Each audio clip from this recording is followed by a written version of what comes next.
चलिए कहानी सुनते हैं जब हनुमान जी से शनिदेव हारे थे।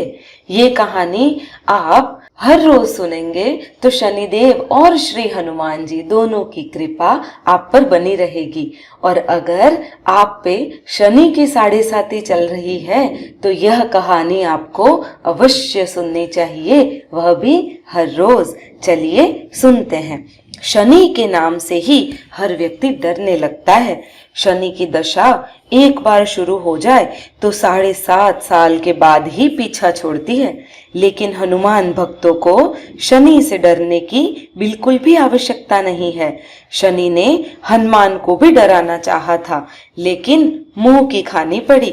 जानते हैं कैसे? महान पराक्रमी हनुमान अजर और अमर है। पवन पुत्र हनुमान रघुकुल के कुमारों के कहने से प्रतिदिन अपनी आत्मकथा का कोई न कोई भाग सुनाया करते थे। उन्होंने कहा कि मैं एक बार संध्या समय अपने आराध्य प्रभु श्री राम का स्मरण करने लगा तो उसी समय ग्रहों में पाप ग्रह मंद गति सूर्य पुत्र शनिदेव पधारे। वह अत्यंत कृष्ण वर्ण के भीषणाकार थे। वह अपना सिर प्रायः झुकाए रखते हैं। जिस पर अपनी दृष्टि डालते हैं वह अवश्य नष्ट हो जाता है। शनिदेव हनुमान के बाहुबल और पराक्रम को नहीं जानते थे। हनुमान ने उन्हें लंका में दशग्रीव के बंधन से मुक्त किया था, जिसे हम रावण अथवा दशानन भी कहते हैं। वह हनुमान जी से विनय पूर्वक किंतु कर्कश स्वर में बोले, हनुमान जी, मैं आपको सावधान करने आया हूँ। त्रेता की बात दूसरी थी, अब कलयुग आरंभ हो गया है। भगवान वासुदेव ने जिस क्षण अपनी अवतार लीला का समापन किया उसी क्षण से पृथ्वी पर कली का प्रभुत्व हो गया। यह कलयुग है। इस युग में आपका शरीर दुर्बल और बहुत बलिष्ठ हो गया है। अब आप मेरी 7.5 की दशा प्रभावी हो गए हैं। मैं आपके शरीर पर आ रहा हूँ। शनिदेव को इस बात का तनिक भी ज्ञान न था कि रघुनाथ के चरणाश्रितों पर काल का प्रभाव नहीं होता। करुणा निधान जिनके हृदय में एक क्षण को भी आ जाते हैं, काल की कला वहां सर्वथा निष्प्रभावी हो जाती है। प्रारब्ध के विधान वहां प्रभुत्वहीन हो जाते हैं। सर्व समर्थ पर ब्रह्म के सेवकों का नियंत्रण, संचालन, पोषण प्रभु ही करते हैं।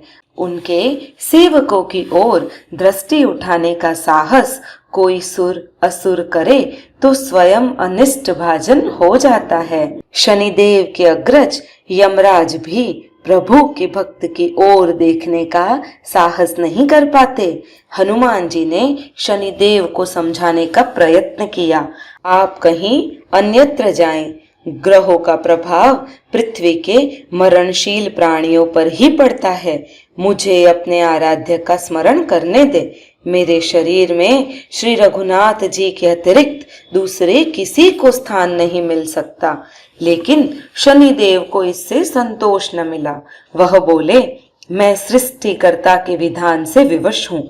आप पृथ्वी पर रहते हैं, अतः आप मेरे प्रभुत्व क्षेत्र से बाहर नहीं हैं।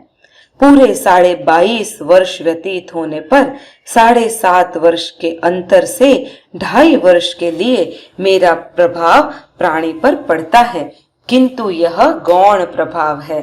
आप पर मेरी 7.5 आज इसी समय से प्रभावी हो रही है। मैं आपके शरीर पर आ रहा हूँ, इसे आप टाल नहीं सकते। फिर हनुमान जी कहते हैं, जब आपको आना ही है तो आइए। अच्छा होता कि आप मुझ वृद्ध को छोड़ ही देते। फिर शनिदेव कहते हैं, कलयुग में पृथ्वी पर देवता या उपदेवता किसी को नहीं रहना चाहिए। सबको अपना आवास सूक्ष्म लोकों में रखना चाहिए। जो भी पृथ्वी पर रहेगा वह कलयुग के प्रभाव में रहेगा और उसे मेरी पीड़ा भोगनी पड़ेगी। और ग्रहों में मुझे अपने अग्रज यम का कार्य मिला है। मैं मुख्य मारक ग्रह हूँ और मृत्यु के सबसे निकट वृद्ध होते हैं, अतः मैं वृद्धों को कैसे छोड़ सकता हूँ। हनुमान जी पूछते हैं, आप मेरे शरीर पर कहाँ बैठने आ रहे हैं? शनिदेव गर्व से कहते हैं, प्राणी के सिर पर मैं 2.5 वर्ष प्राणी के सिर पर रहकर उसकी बुद्धि विचलित बना देता हूँ। मध्य के 2.5 वर्ष उसके उदर में स्थित रहकर उसके शरीर को अस्वस्थ बना देता हूँ। वह अंतिम 2.5 वर्ष पैरों में रहकर उसे भटकाता रहता हूँ। फिर शनिदेव हनुमान जी के मस्तक पर आ बैठे तो हनुमान जी के सिर पर खाज हुई। उसे मिटाने के लिए हनुमान जी ने बड़ा पर्वत उठाकर सिर पर रख लिया। शनिदेव चिल्लाते हैं, यह क्या कर रहे हैं? फिर हनुमान जी कहते हैं, जैसे आप सृष्टिकर्ता के विधान से विवश हैं, मैं भी अपने स्वभाव से विवश हूँ। मेरे मस्तक पर खाज मिटाने का यही उपचार पद्धति है और आप अपना कार्य करें और मैं अपना कार्य करता हूँ। ऐसा कहते ही हनुमान जी ने दूसरा पर्वत उठाकर भी सिर पर रख दिया। इस पर शनिदेव कहते हैं, आप इन्हें उतारिए, मैं संधि करने को तैयार हूँ। उनके इतना कहते ही हनुमान जी ने तीसरा पर्वत भी सिर पे ले लिया। शनिदेव चिल्लाकर कह रहे हैं, मैं अब आपके समीप नहीं आऊंगा। फिर भी हनुमान जी माने ही नहीं और चौथा पर्वत उठाकर उन्होंने सिर पे रख दिया। शनिदेव फिर चिल्लाते हैं, पवन कुमार त्राहि माम रामदूत आंजनेयाय नमः। मैं उसको भी पीड़ित नहीं करूंगा जो आपका स्मरण करेगा। मुझे उतर जाने का अवसर दें। हनुमान जी कहते हैं, बहुत शीघ्रता की, अभी तो 5वां भी बाकी है। और इतने में ही शनिदेव पैरों में गिर गए और कहा, मैं सदैव आपके दिए गए वचनों का स्मरण रखूंगा। आघात और उपचार के लिए शनिदेव तेल मांगने लगे। हनुमान जी तेल कहाँ देने वाले थे? वही शनिदेव आज भी तेल दान से तुष्ट होते हैं। तो भक्तों, जो भी इस हनुमान जी की और शनिदेव की रोचक कहानी को सुनेगा उसे शनिदेव कभी परेशान नहीं करेंगे। बोलो हनुमान जी की जय।